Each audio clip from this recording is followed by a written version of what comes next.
തന്നെ ആളുകൾ അങ്ങേയറ്റപ്പെട്ട് അംഗീകരിച്ച ജാഹിലിയ കാലഘട്ടത്തിൽ തന്നെ ശത്രുക്കൾ പോലും അന്നത്തെ കുറേശ്ശികൾ പോലും കഅബയുടെ മുറ്റത്ത് അനാവശ്യം സംസാരിക്കുകയോ പറയുകയോ ചെയ്യാറില്ല.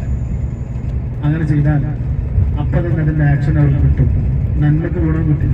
പിൽക്കാലത്ത് മുത്തനബി സല്ലല്ലാഹു അലൈഹി വസല്ലം തങ്ങളുടെ കാലം വന്നപ്പോൾ ഇങ്ങനെ ഈ അവസ്ഥ മാറാൻ വേണ്ടി അല്ലാഹുവിന്റെ റസൂൽ ഉമ്മത്തിങ്ങൾക്ക് അങ്ങനത്തെ ഒരു അവസ്ഥ ദുനിയാവിന് കൊടുക്കരുതേ റബ്ബേ എന്ന് പറഞ്ഞു വരുന്നതാണ്. അതിനുശേഷം നിന്ന് പോയത് മാതാപിതാക്കളെ കഷ്ടപ്പെടുത്തി കഴിഞ്ഞാൽ അതിൻ്റെയൊക്കെ ഗുണം അപ്പം തന്നെ കണ്ടിട്ടുണ്ട്. അൽഖമാർ റളിയല്ലാഹു അൻഹുവിനെ കത്തിക്കാൻ വേണ്ടി അല്ലാഹു റസൂൽ പറഞ്ഞില്ലേ, ഉമ്മാന്റെ ചെറിയൊരു വിഷയം വന്നപ്പോൾ ഉമ്മ പൊരുത്തപ്പെട്ടു കൊടുത്തപ്പോൾ കത്തിക്കേണ്ട നബിയെ ഞാൻ പൊരുത്തപ്പെട്ടു എന്ന് പറഞ്ഞപ്പോൾ കലിമ ചൊല്ലി അൽഖമാർ റളിയല്ലാഹു അൻഹു വഫാത്തായി. അപ്പോൾ അങ്ങനത്തെ സ്ഥലമാണ് ഹറം. അല്ലാഹുവിന്റെ റസൂൽ ആ ദുആ ചെയ്തതിനു ശേഷമാണ് അത്ര വിഷയമില്ലാതെ. അതിന്റെ ചെറിയൊരു താരീഖ്, യമൻ ഭരിച്ചിരുന്ന രാജാവ് എല്ലാ വർഷവും ഒരു രാജ്യം സന്ദർശിക്കും, മക്ക സന്ദർശിക്കാനും. മക്കയിൽ വന്ന സമയത്ത് അന്നത്തെ രാജാവിനെ എല്ലാവരും ആദരിക്കുകയും ബഹുമാനിക്കുകയും ചെയ്തിരുന്നു. പക്ഷെ മക്കയിൽ ആരും ബഹുമാനിക്കുന്നില്ല. അത് അന്നും ഇന്നും അങ്ങനെയാണ്. കഅബയുടെ മുറ്റത്ത് കഅബയല്ലാതെ ആരെയും പ്രത്യേകിച്ച് റെസ്പെക്ട് ചെയ്യില്ല. അന്യനാട്ടിൽ നിന്ന് വരുന്ന മന്ത്രിമാർക്ക് ഒരു പക്ഷേ പട്ടാളക്കാർ തവാഫ് വേ ചെയ്യാൻ വേണ്ടി ഇങ്ങനെ കൂടെ നടന്നു കൊടുക്കും.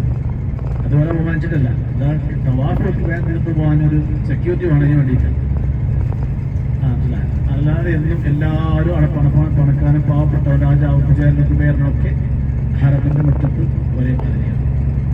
അങ്ങനെ ഈ രാജാവ് വന്നു, ആരും ബഹുമാനിക്കുന്നില്ല എന്നാണ് അദ്ദേഹം ഉദ്ദേശിച്ചു. അദ്ദേഹം തന്നെ മന്ത്രിയോട് ചോദിച്ചു, എന്താണ് നമ്മളെ ബഹുമാനിക്കാത്തത്? അപ്പൊ മന്ത്രി പറഞ്ഞു കൊടുത്തു, കഅബയുടെ ബഹുമാനം കൊണ്ടാണ്. അങ്ങനെയാണെങ്കിൽ കഅബ കൂടുതൽ പൊളിക്കാം, യമനിൽ ഉണ്ടാക്കാം എന്ന് ജനങ്ങൾ അങ്ങോട്ട് വരട്ടെ. ഒരു ആ ചിന്തിക്കേണ്ട താമസം അദ്ദേഹത്തിന് വലിയ രോഗമുണ്ടായി.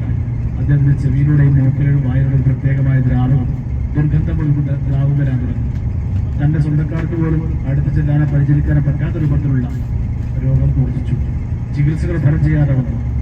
അവസാനം അദ്ദേഹത്തിന്റെ കൂട്ടത്തിൽ 400ഓളം പണ്ഡിതന്മാർ ഒരു വലിയ സംഘവുമായിട്ടാണ് യാത്ര തുടങ്ങുന്നത്.